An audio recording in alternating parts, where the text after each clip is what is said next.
Rod Shelley here, and actually doffing my hat to you. This used to be my dad's hat, and so it's kind of a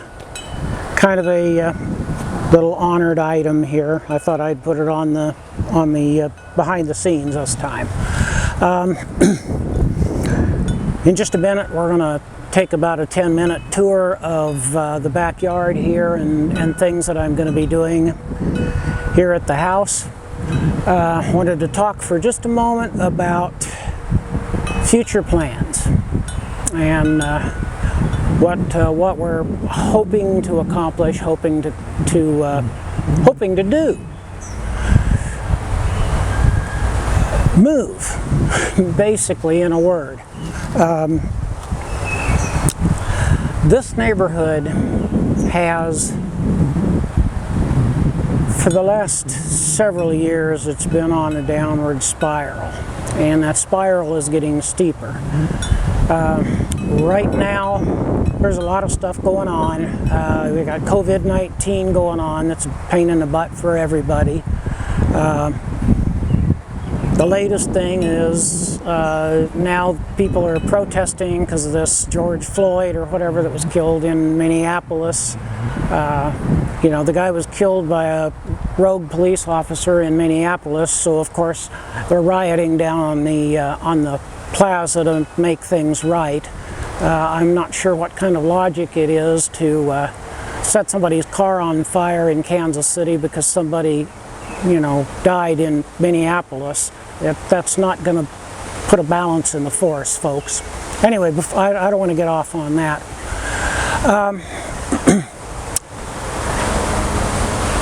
We have several options. As you know, I'm retired. My basic source of income is Social Security. I don't know what kind of financing I'm going to be able to get on another house. Now, we have our own banker, Kimberly, who's a wonderful, wonderful lady that helps us with all of our banking needs, and that she will be the one that we go through for any kind of financing. Whether you're United Missouri Bank, of course, is who she works for, so they have the final say in it. But it's harder, obviously, to get financing when your only source of income is Social Security, but it's not, from what I've been reading, it's not impossible. The first option, and the most desirable option, of course, is to get another house. Maybe, hopefully, with a little bit more room than what we have here. That's one option. To do that, of course, I need to fix this house up, and I'll run you through some of the things here in a couple of minutes that I'm going to be doing out back. There's other stuff that I need to do, but we'll start there. With buying a house, of course, you have to get financing, you've got to get insurance, you've got to pay taxes, there's property tax, you know, securing a loan, all that kind of stuff. Then you've got a lawn to take care of. Jo, with her arthritis and everything, can't do what she used to do. I'm 71 years old, I'm not getting any younger. This backyard is kind of a pain in the butt to take care of. It slants down. It's, you know, the grass is starting to grow back in from the sewer replacement last year. But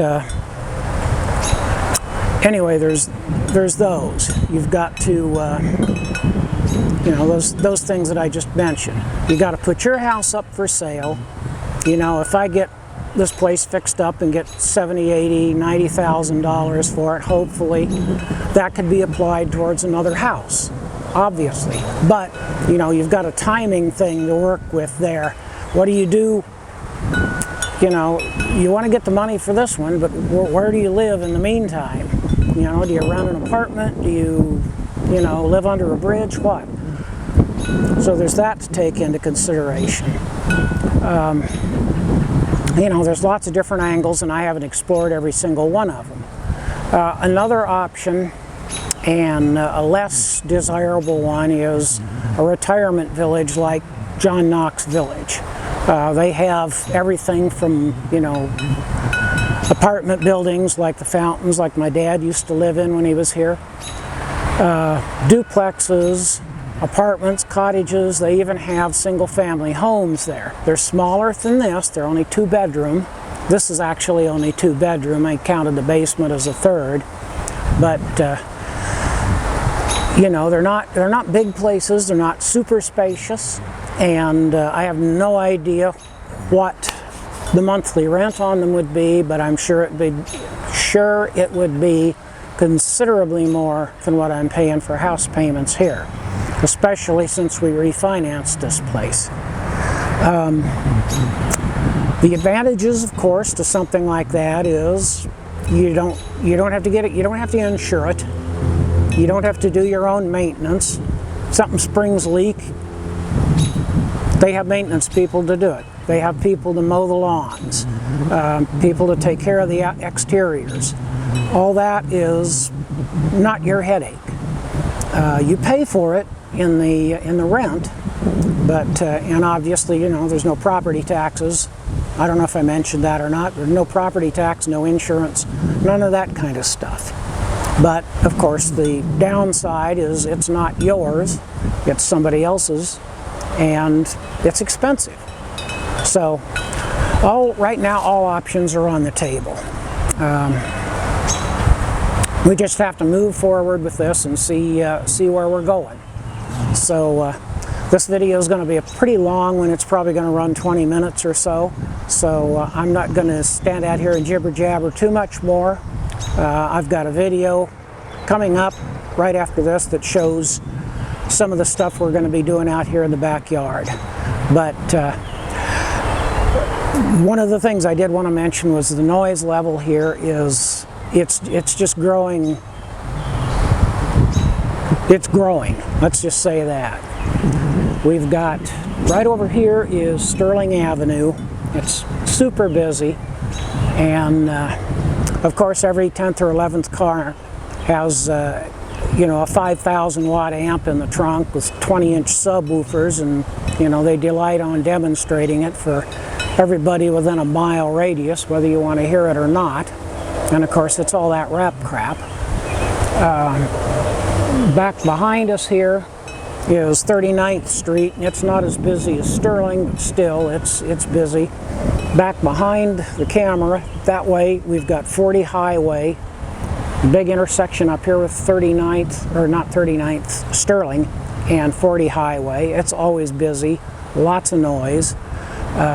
And further south, you've got I-70, so it's not exactly a quiet area. And you know, the guy that bought the house next door is a hell of a nice guy, real nice guy. His kid is living there, I guess, to keep an eye on the place. He eventually plans on moving his daughter and her kid in there, but he has his son there, you know, just to keep the place occupied and safe. But he has an obnoxiously loud car, and most of his friends do too.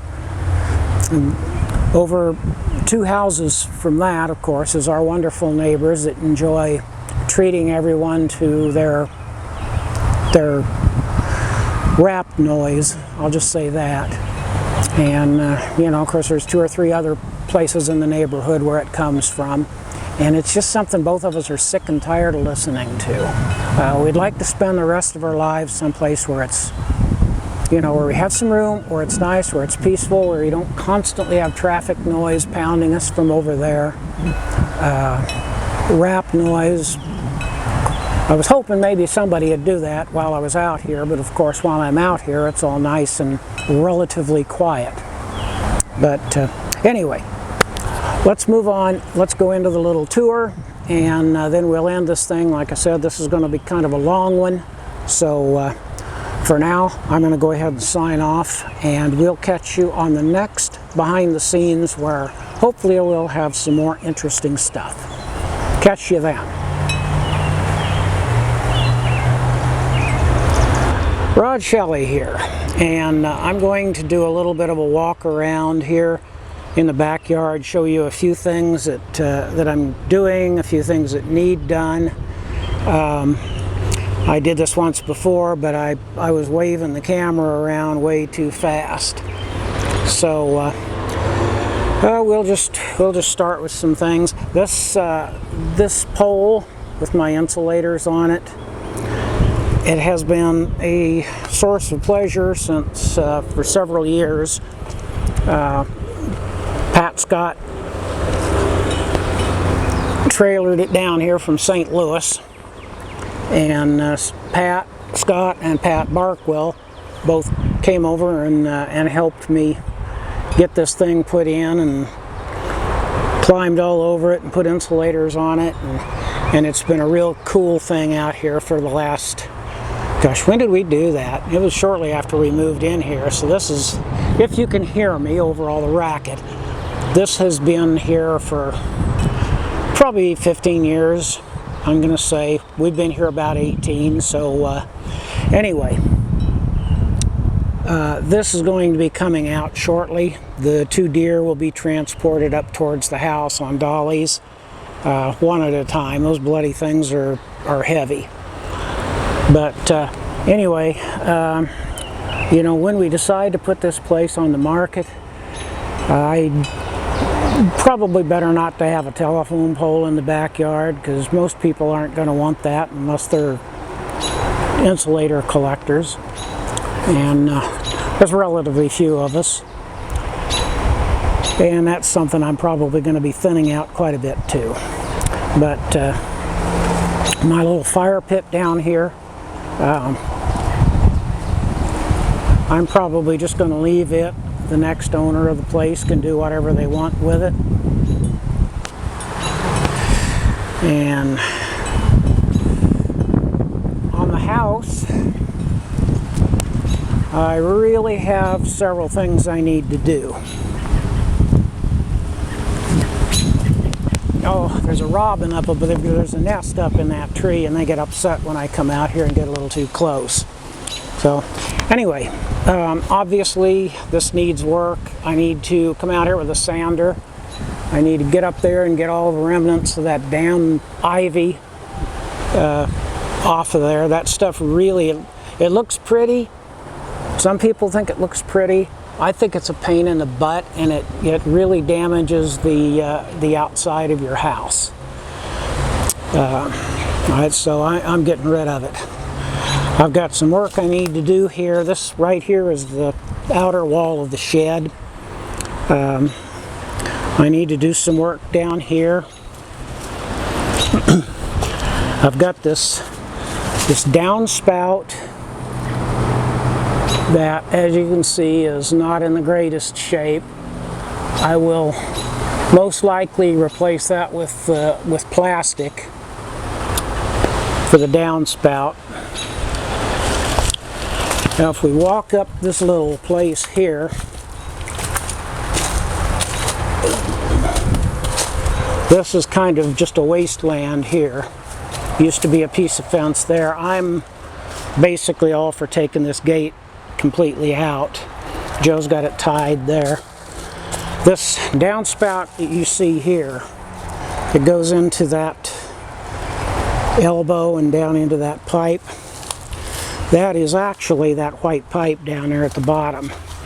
They've got it buried under here, meant to take the water from that downspout, obviously,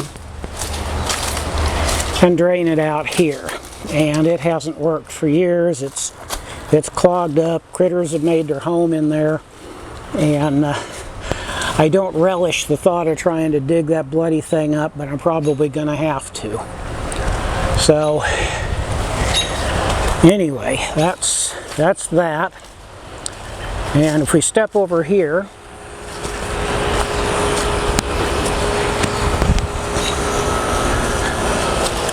that Joe's swing seat, I think it used to be her Aunt Joe's, is gone.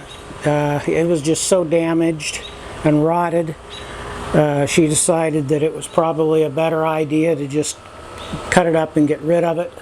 So most of it is in these boxes. There's some of it over here. The 2 side handles are here. along with some other stuff. These little statues and stuff, we're going to see if maybe her brother would like to have it. If you can hear me, the kid next door has an obnoxiously loud car to go along with all the other damn noise around here. So, looks like he's leaving. The next thing I want to do, this area here is a big problem because this thing fills up with water. When we get a heavy rain, this thing will be a pond. And as you can see, it's right next to the foundation. And it's never ever good to have standing water right next to your foundation. And the way I get moisture seeping into this basement, that's definitely an issue. So what I'm planning on doing with that is taking pavers, like these square pavers here, probably about 22 of them,